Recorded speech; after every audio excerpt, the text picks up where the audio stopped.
எல்லோருக்கும் வணக்கம். நான் உங்கள் டாக்டர் பிள்ளை. புரதச்சத்து உடம்போட பேஸ்மெண்ட்டே அதுதான். பேஸ்மெண்ட் சரியில்லைன்னா பில்டிங் ஆடுற மாதிரி புரதச்சத்து கட்டமைப்பு உடம்புல இல்லைன்னா உடம்பே ஆடி போயிடும், நிலகுலைஞ்சு போயிடும். புரதச்சத்து அதிகம் உள்ள காய்கறிகள் மற்றும் பழங்களை நம்ம பார்க்க போகிறோம். காய்கறி பழங்களில் பொதுவாக வைட்டமின்ஸ் மினரல்ஸ் தான் இருக்கும். ஆனால் ஒரு சில அதிசய காய்கறி பழங்களில் புரதச்சத்தும் இருக்குது. இது நீங்கள் தெரிஞ்சிட்டிங்கன்னா உங்களுக்கு புரதத்துக்கு பழங்கள் கூட காய்கள் கூட எடுத்துக்கலாம். வாங்க வரிசையாக பார்த்துருவோம். முதலாவது, முருங்கை மரத்தில் உள்ள காயும் சரி கீரையும் சரி ரெண்டுலேயுமே இரும்பு சத்தும் கால்சியமும் அதிகமாக இருக்குது. எக்ஸ்ட்ராவாக புரதச்சத்து அதிகமாக இருக்குது.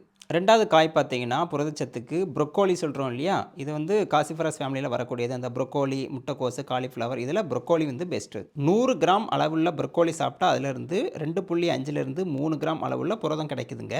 புரதச்சத்து ஒரு நாளைக்கு எவ்வளோ தேவைன்னு பார்த்தீங்கன்னா ஈஸியாக கால்குலேட் பண்ணலாங்க.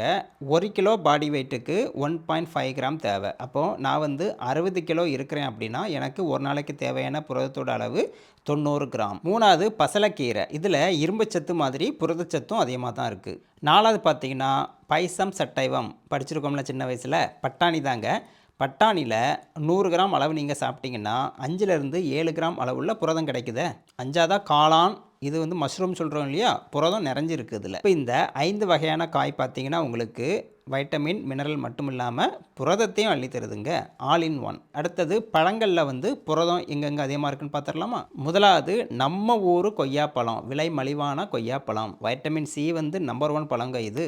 புரதம் எவ்வளோ இருக்குன்னு பார்த்துடலாமா. 100 கிராம் அளவுள்ள கொய்யாப்பழம் சாப்பிட்டோம்னா 2.5 கிராம் அளவுள்ள புரதம் வருது. ரெண்டாவது பார்த்தீங்கன்னா ஆப்பிள். ஒரு ஆப்பிள் சாப்பிட்டா டெய்லி சாப்பிட்டா டாக்டர் பார்க்க தேவையில்லைங்கிறது ஒரு விஷயம் இல்லையா. ஆப்பிளில் வைட்டமின் மினரல்ஸ் தான் அதிகமாக இருக்குது, புரதச்சத்தும் ஒரு டீசெண்டான அமௌண்ட் இருக்குது.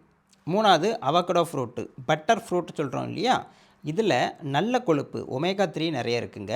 இது போக புரதமும் நிறைஞ்சிருக்கு. நாலாவது, சீத்தாப்பழம், எனர்ஜிக்கு தேவையான பழம், புரதச்சத்தும் மிகுந்த பழம். கடைசி 5ஆவது பார்த்தீங்கன்னா டேட்ஸ்ன்னு சொல்லக்கூடிய பேரிச்சம்பழம். இதில் கேலரிஸ் கொஞ்சம் அதிகம்தான், இருந்தாலும் புரதமும் இதில் இருக்குங்கிறத நான் உங்களுக்கு தெரியப்படுத்துகிறேன். முக்கியமான விஷயம் கேட்டுக்கோங்க.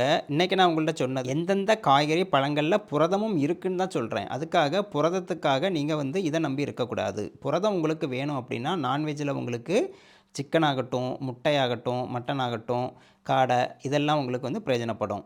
வெஜ்ஜில் பார்த்தீங்கன்னா உங்களுக்கு பீன்ஸ் ஆகட்டும், நட்ஸ் அண்ட் சீட்ஸ் இருக்குது இல்லையா, இதிலெல்லாம் தான் புரதம் நிறைஞ்சிருக்கு. காய்கறிகள் பழங்களை பொதுவாக நம்ம வைட்டமின்ஸ் மினரல்ஸுக்காக தான் நம்ம எடுப்போம், நார்ச்சத்துக்காகவும் நம்ம எடுப்போம் இல்லையா.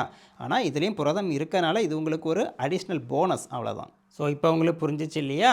இந்த பழங்களை காய்களை தினமும் சாப்பிட்ற எல்லா சத்துக்களையும் பெற்று ஆரோக்கியமாக வாழுங்க. உங்களை சுற்றி உள்ள ஃப்ரெண்ட்ஸு, ஃபேமிலி மெம்பர் எல்லாருக்குமே ஷேர் பண்ணி விடுங்க, அவங்களும் பார்த்து பயன்பெறட்டும்.